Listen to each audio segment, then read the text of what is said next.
Allez, on passe à la partie avant-match face à Auxerre. Faut-il le rappeler? On avait pris à l'aller, Romain, 3 buts dans la musette. 3-1. Et c'est de là que tout a changé, puisque c'est depuis ce match-là qu'on est passé à 3 derrière. Ouais, c'était ce fameux match, c'était très compliqué. C'est un vendredi soir. Donc déjà, quand c'est à double tranchant quand tu démarres le week-end, le vendredi soir, que tu perds. Tu as tout le week-end, tu as envie de plus regarder un seul match de foot, c'est l'enfer. Là, en plus, tu as 2 défaites dans la soirée, parce qu'après le match, il y a 2 Herbie qui t'est venu en conf, qui a dit si c'est moi le problème, je me casse. Donc tu es là, tu commences à dire. Et après, tu te dis, c'est génial. Maintenant, tu en as un super bon souvenir parce que tu te dis, de là, on a construit, on a fait un super truc et tout. Donc, tu te dis, c'est le fameux mal pour un bien. Parce que là, Bastien, c'est comme le dit Romain, c'était vraiment un mal pour un bien, quoi. Puisque on s'est fait enfoncer par Auxerre, mais il y a eu la réorganisation tactique et depuis, on est hyper balèze. Ouais, heureusement. Mais bon, moi j'ai quand même, je sais pas les joueurs, le niveau mental qu'ils ont, c'est des professionnels, moi j'en suis pas un, mais j'ai quand même un peu ce stress, moi là, parce qu'eux ils arrivent galvanisés, ils t'ont mis 3-0 chez toi. Peur, non, c'est pas le mot. Peur, c'est pas le mot. Mais stressé. Mais je me dis que c'est peut-être pas si facile que ce qu'on dit depuis tout à l'heure. En vrai, moi je pense que ça change totalement, parce que ils étaient chez toi, ou tu étais dans un truc où toi t'avais pas encore conquis le Vélodrome. Donc ils ont peut-être aussi un peu joué sur ça en se disant on sait que si on leur place des contres, ça peut faire très mal. Et on se souvient, sur cette soirée, ceux qui l'ont vécu, à 2-0 pour Auxerre, tu as tout le stade qui était en train de supporter l'OM. Il y a le 3-0 en 1 seconde. Il y a tout le stade qui commence à siffler, mais qui passait des encouragements au sifflet en 1 seconde. C'était à vivre. Mais là, tu vas jouer chez eux, beau stade de la Baie des Champs des visiteurs 1, tu parlais tout à l'heure. Et en fait, tu vas avoir encore une moitié de stade pour l'OM. Et ça, pour le coup, ça te favorise beaucoup plus que eux, ils vont être déstabilisés pour le coup. Parce que c'est leur propre stade et ils vont entendre des chants de l'OM, ils vont pas se sentir chez eux. Et petit bonus, Ahmed Traoré, celui qui nous avait fait pas mal souffrir à l'aller, est très incertain pour le match. On prend. Bien sûr qu'on prend. Avec grand plaisir. Et tu sais que même quand tu parlais de... Bon, on le sait très bien comment ça se passe en termes de supporters à l'extérieur. Quand tu es fan inconditionnel de l'OM, on a pu le voir contre Angers.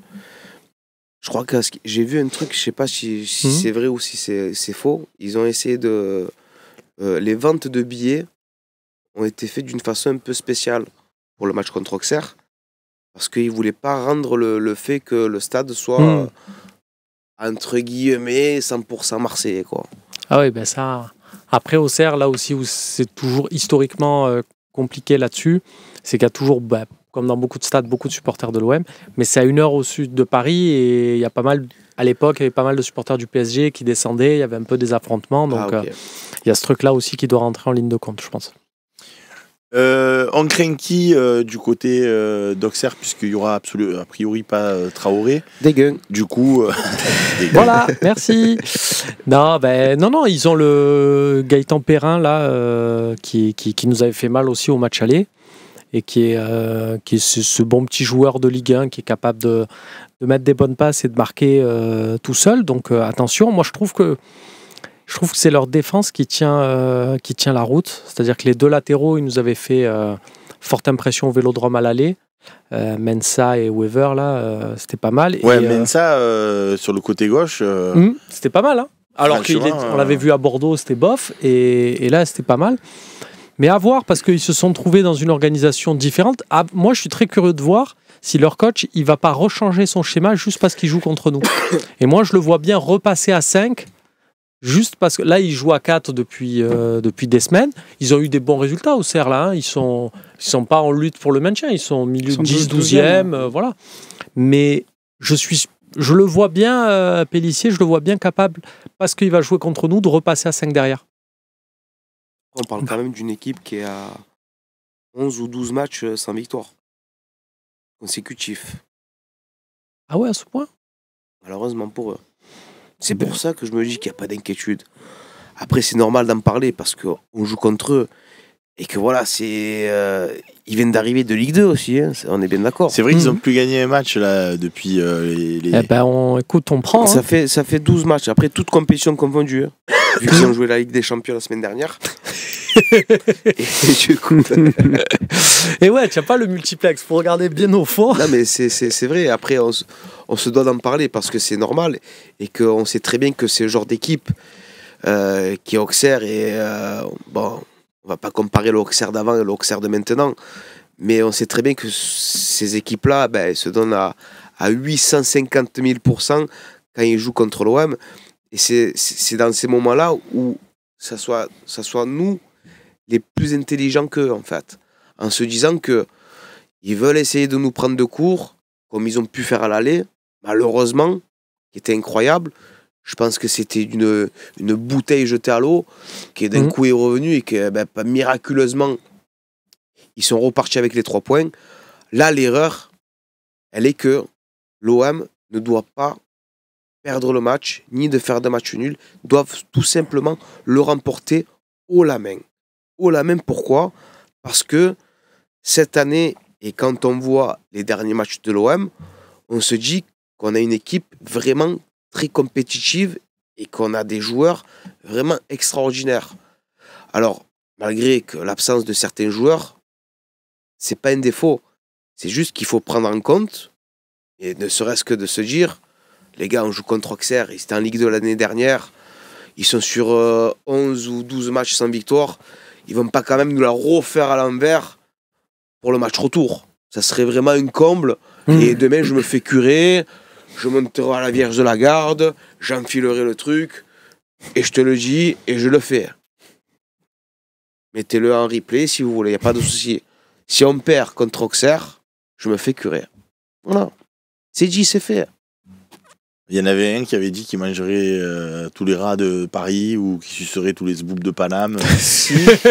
Oui, ça c'est Momo Eni. Ça, il a dit si Brest gagne. Non, c'était si... c'est Neymar au début. signé au PSG, non? C'était pas ça? si Neymar signe au PSG. Ouais, il a peut-être pas dû le faire ou peut-être... On sait pas. On sait pas. On peut pas savoir. En fait, on peut pas savoir. Ça, j'irai pas jusqu'à là. De tous les zboops d'Auxerre, c'est très compliqué, tu vois. Mais curé, ouais, pas de souci, pas de problème. Les gars, on va passer à la compo de l'Olympique de Marseille que vous aimeriez avoir, c'est le coach chez nous. Alors c'est tu te mets à droite, tu le laisses dans l'axe, voilà, et le coach chez nous, voilà, c'est ça les gars, le coach chez nous. Alors le coach chez nous, je vous rappelle le principe, messieurs, c'est nous. Qu'est-ce qu'on aimerait faire avec cette équipe de l'Olympique de Marseille? Et c'est pas, oui, alors Roberto De Zerbi va faire ci, va faire ça. On n'essaye pas de trouver ce que Roberto De Zerbi va faire. On dit, nous, qu'est-ce qu'on aimerait faire? Donc, nous, est-ce qu'on déjà, vous, entraîneurs, est-ce que vous resteriez dans le même système? Oui. Oui, bien évidemment. Alors, on reste dans le même système. Donc, dans les cages roulis, il n'y a pas de débat. Pas de Pas de débat. Bon. À droite, Enrique, sur le piston droit. Pas de débat. Il n'y a pas de débat. Murillo avec lui dans la défense côté droit. Donc jusqu'à là, on est pas mal. Maintenant, Les 3 autres. les 3 autres sur la défense. Vous mettez qui? Allez, Bengouz, on commence Allez, avec toi. moi je le veux. Felipe Luis, je le veux. Je le veux au fait accompli. Felipe même... Luis avec qui, du coup? Avec toi, si tu veux. Non. Ferait un beau duo quand même. Avec Cornelius. Avec Cornelis ou Kondogbia? Si ce sera apte Kondogbia, ouais, pourquoi pas. Après, personnellement, je préfère Kondogbia que Cornelius. Même si le dernier match contre Saint-Etienne, il a fait un bon match. Mais il s'avère que de temps en temps, il est un peu bancal sur ses relances et de la façon de comment il défend. Donc, quitte à avoir quelqu'un, je pense pas qu'on va changer notamment Cornelius et mettre d'entrée Kondogbia et de mettre 2 défenseurs au centre alors que de base ils l'ont pas fait auparavant. Donc pour moi je verrais bien un Cornelius, Felipe Luis, si on est d'accord. Ok. Bon, pour toi, Cornelius, Felipe Luis. Romain. Moi, je mettrais Kondogbia, Cornelius. Cornelius ou au centre? Non, je mettrais Kondogbia au centre et Cornelius axe gauche. Et toi? Moi aussi, je mettrais Kondogbia au centre et Cornelius à gauche. Alors, on va partir sur ça. Kondogbia au centre Et je dis ça parce que Cornelius. l'idée de Bengouz pas mal, et puis effectivement le mec est venu, ça serait bien de le voir un jour quand même, mais il a eu cette petite alerte semaine dernière, Ah, je savais pas. et Et il était même. en vrai je suis dans un truc de me dire... Il était dans les tribunes contre Saint-Etienne. D'accord, ah ok. Et en fait je suis dans un truc de me dire, tu sais quoi, on a Kondogbia, enfin Bon, ça, Kondogbia Cornelius... on a déjà fait ce Pardon. débat, vous en avez déjà parlé tout à l'heure, donc on Non, va pas mais non, on le refait remettre. 36 fois, c'est bien aussi. Voilà. C'est bien. À gauche, vous voulez voir qui? Sachant que maintenant il y a du choix, il y a Ulysse Garcia, il y a Quentin Merlin ou il y a Dedic. Je vais voir des digits d'entrée, moi. Dedic d'entrée, même s'il a été pris, mangé à la course contre Saint-Etienne. Moi, je veux le voir. Moi, j'aimerais le voir débuter un match. Titulaire, toi? Ouais, je pense aussi parce qu'au final... Donc, ton avis, Bengouz, on s'en fout, il y a deux voix C'est pour bien, ouais, Dedic. tu as raison. Et pas que pour son niveau à lui, hein, pour donner un petit coup de pied au cul à Moi, je veux Merlin aussi. Quentin, si ça vous dérange pas. Donc, un Quentin Merlin à ma droite, Moi, je veux un Quentin Merlin, bien sûr. deux Dedic à ma gauche. Même si Pourquoi Quentin Merlin? Ben, parce que, premièrement, déjà, on a vu sur les précédents matchs, il n'a pas été au top du top. Mais la plupart du temps, c'est que, après, quand tu es Marseillais, on est toujours comme ça. Le problème, c'est que il fait un mauvais match, on lui tape dessus, alors qu'on oublie tout ce qui s'est passé auparavant. On a bien vu des moments où Quentin Merlin a fait des débordements et a pu essayer aussi de donner sa force pour qu'on puisse marquer des buts. À partir de ce moment-là, c'est vrai que quand on parle de Dedic, c'est une nouvelle recrue, c'est quelqu'un de talentueux, quelqu'un de fougueux. Je vois que contre Saint-Etienne, sa rentrée, elle a été pas mal, elle a été plutôt pas mal. Décisif, ouais. Décisive aussi, bien sûr. Mais en pensant, et surtout sur le fait que Quentin Merlin fait partie de l'effectif de l'OM depuis ce début de saison, on va pas se mentir, moi je le mettrais plus à l'œuvre sur ce match-là contre Auxerre, en sachant que ce mec-là, ben, il veut prouver, il veut montrer aussi aux supporters qu'il se donnera 300% pour montrer à quel point que sa place, elle est méritée. Bon, alors, j'en doute pas de toute ta Dedic. plaidoirie ne été sert bien, à rien. Je suis pas avocat. Il y a 2 votes pour Dedic, donc ça sera Dedic au milieu de terrain. Après, Qu'est-ce qu'on fait? Il y a du choix aussi, Où est-ce il y a qu'on va Benasser. Tout est fait. Højbjerg, Benasser. Benasser, Højbjerg, Rabiot, Greenwood. Donc Rongier, au revoir, ça y est. Et Guiri. Ben, c'est pas au revoir, mais c'est comme moi, Quentin Merlin, c'est 2 joueurs qui sont sur le banc, qui peuvent rentrer en cours de partie, mais là, on a trouvé quand même... Donc il y a De Holbière, Benasser. Ouais. Toi aussi. Le respect absolu. Ouais. De toute façon, après, Ouais. il s'est fait après. Attention, hein, on respecte bien sûr Rongier. Valentin et tout ce qui en suit, mais franchement, Benasser et Højbjerg, c'est vraiment 2 piliers. Et c'est des gens qui connaissent vraiment le ballon et surtout, à leur poste, ils sont limite de l'irréprochable. Voilà. Quand tout va bien, bien sûr. Rabiot, Greenwood. Rabiot, Greenwood, Guiri. Et Guiri devant. Et Guiri devant. Bien sûr. Allez. Gouiri, qui de base n'était pas numéro 9, que je pense qu'il a dû s'adapter aussi à la façon de là où on le positionne, et surtout que Roberto De Zerbi l'a mis au fait accompli de le mettre en numéro 9, alors qu'en sachant qu'on avait Neil Maupay. Mais numéro 9 avec ces mecs-là derrière, c'est... On est d'accord. Allez, avant de passer à la dernière partie, on va lancer la dernière coupure pub. Il y a des copains qui disent, vu qu'il y a déjà des changements derrière, puisqu'il n'y a pas Balerdi, donc on va jouer avec Kondogbia, Cornelius, qui ne se connaissent pas forcément, est-ce que c'était pas plus logique de laisser Merlin? Ouais. Moi, je trouve que Kondogbia, Cornelius, quand même, ils se connaissent un peu. Tu vois, c'est cette configuration-là. Il y aurait eu Luis Felipe dans l'équation, j'aurais peut-être pas eu cet avis et je me serais rangé derrière. Mais là, je trouve que, et en plus, nous, pour le coup, les 2 latéraux sont vraiment très hauts, donc bon, je pense qu'ils sont en capacité de s'adapter. Il y a eu des entraînements, il y a eu des. Mais Gouz, il y a Maxis qui te demande de parler un peu du petit Caris. Caris. Caïs, peut-être. Caïs. Ah, Il a Caïs. écrit Caris, donc. C'était Caïs. Après, c'est peut-être c'est une fusion Caris, des deux. En fait, c'est un peu c'est un rappeur, Caris. C'est Sevran. l'or noir, tout ça. Caïs, qui est devenu une star de Marseille. Et peut-être un jour, si vous voulez, je vous le ramènerai sur le plateau. Il a fait une sortie C'est le petit des 12 coups de midi, des là 12 coups de midi, où Jean-Luc Reichmann l'a mis à côté de lui tout au long de l'émission. Et c'est à partir de ce moment-là où il a demandé quels sont tes personnages préférés de Marseille. Il a parlé de Jul, bien évidemment, de Soprano. Et il y a eu un déclic où il a parlé de Bengouz. Et d'entrée de jeu, il a dit Bengouz, Jean-Luc Reichmann. Et il a directement chanté la musique que j'ai faite il y a 2 ans avec Paga et Oli, c'est aussi, ainsi que Elams, qui s'appelle Allez l'OM, qu'il a reprise par cœur.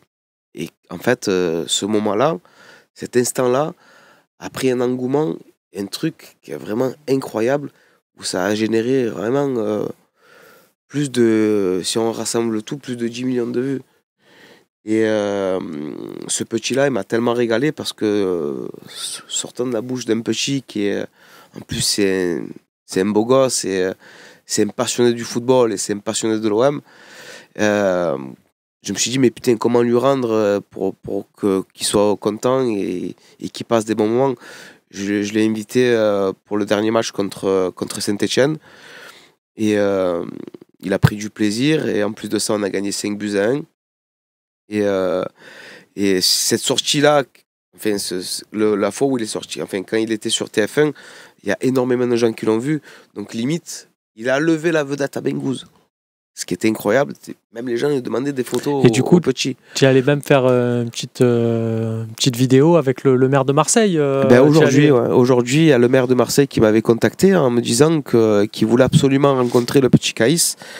Chose que j'ai faite. Aujourd'hui, on est parti à l'hôtel de ville, dans la mairie de Marseille, dans les bureaux du maire, où on a passé un agréable moment, où ils ont échangé ensemble de passion, d'école aussi, parce que le petit, il a 7 ans. Il faut savoir qu'il travaille bien à l'école. Il est aussi, il joue aussi au ballon dans le club de l'AS Mazag. Incroyable, en plus à côté de la maison.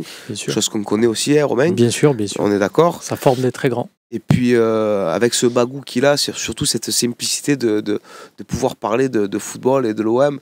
Et même ne serait-ce que son côté, même si c'est un minot, il a 7 ans, ben je pense qu'il y a toute la France, entre guillemets, qui est tombée amoureux de ce petit-là. Et je pense qu'il risque d'avoir une très très bonne carrière. Non, mais après avoir sur la longévité, mais voilà, il est jeune, il n'y a pas de souci. L'enflammons pas, le pauvre. Et là, il va se dire, bon, alors les projets vont tomber, tout ça, je vais prendre un agent. Mais j'étais obligé de lui créer un TikTok. Je lui ai créé un TikTok hier. Il y avait 0, il a 5000 personnes, 5000 abonnés. Et ça monte crescendo de jour en jour. Il va prendre 10%, lui, t'inquiète. Moi, je prends rien. Moi, je veux que de l'amour du petit et de ses parents. Tu sais très bien. Mais c'est pour te dire à quel point que, tu vois, genre le minot, limite, est un sacré coup de pub pour ma part. Et comment je pouvais être redevable. Non, mais c'est top ce que tu fais. Je sais que je disais ça pour rigoler et que ceux qui nous regardent le prennent pas au pied de la lettre. Et je trouve que c'est top déjà ce que tu fais. Tu fais beaucoup d'actions pour les enfants hospitalisés aussi, et tu es pas mal auprès d'eux tout au long de l'année. Et je trouve que c'est top, voilà, que ça prouve cette action-là. Tu l'as pas fait pour ça, mais ça prouve que voilà, c'est tous les enfants et généralement voilà, toutes les causes te tiennent à cœur et c'est tout à ton honneur. Allez les amis, merci. On passe à la dernière partie de cette émission.